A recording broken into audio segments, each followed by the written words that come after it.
नमस्कार दर्शक बंधु भव्य व्यक्तिर एक स्वतंत्र अध्याय को आपण मानक स्वागत।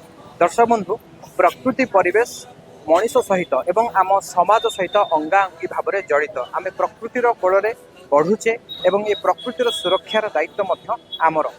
जदि सनातन धर्मर कथा आलोचना कराए सनातन धर्मर जो सब नीतिकांति गुड़िक रही होमयज्ञ गुड़िक रही निश्चित भाव में यह सब विज्ञान सम्मत विज्ञान सहित यार संपर्क रही। तेबे आज आमे एभली एक जगह आसी पहुँचीचु जोठिकी वर्तमान समय आसी आमे सनातन धर्मर धार्मिक विचार सहित वैज्ञानिक विचार को ग्रहण करवा एवं आर उपादेय तथ्य गुड़ी को लोकलोचन को आनिबा। सेही लक्ष्य को आग को रखी निश्चित भाव में पूजानना फाउंडेशन पक्षर एक प्रयास कर एक अभियान आरंभ कर शुद्धतार संकल्प। शुद्धतार संकल्प प्रकृत में कौन यह सनातन धर्म सहित किभली जड़ित यार धार्मिक विचार गुड़िक कौन रही वैज्ञानिक दृष्टिकोण कौन रही ए संपर्क में आम पूजानना फाउंडेशन जे प्रतिष्ठाता रही श्री गुरुचरण पंडा तांको सहित आसतु कथा हेबा। सर आपन को स्वागत करछि भव्य भक्तिर ए स्वतंत्र अध्याय को। सर शुद्धतार संकल्प प्रकृत में एभली एक अभियान आउ दुर्गा पूजा अवसर में ए अभियान लक्ष्य कौन आपण आपको कहीं आरंभ करछंती आ विशेष कर देखा जाए आम एकाम्र क्षेत्र में रहीचु एकाम्र क्षेत्र जितेबाला गोटे बार्ता दिए सारा विश्व को पहुँचे बोली आम कहीपर। तेज यही अभियान लक्ष्य कौन या पछर तात्विक कारण गुड़िक कौन होती आप कहे। शुद्धतार संकल्प यात्रा आम 2019 मसीह आरंभ करूँ।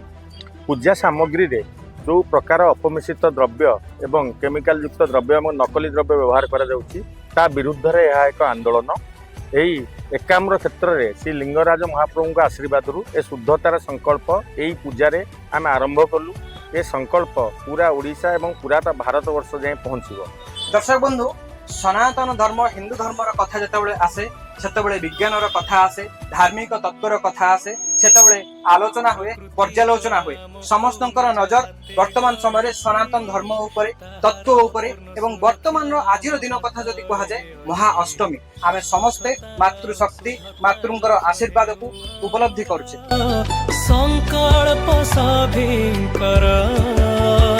आपण होम यज्ञर कथा कहले से प्रश्न मन को आसिला जे होम यज्ञ कले वर्षा हेबो यह पुरातन काल एक कथा रही आम शुणीचु ए संपर्क में आपणकर कौन मत।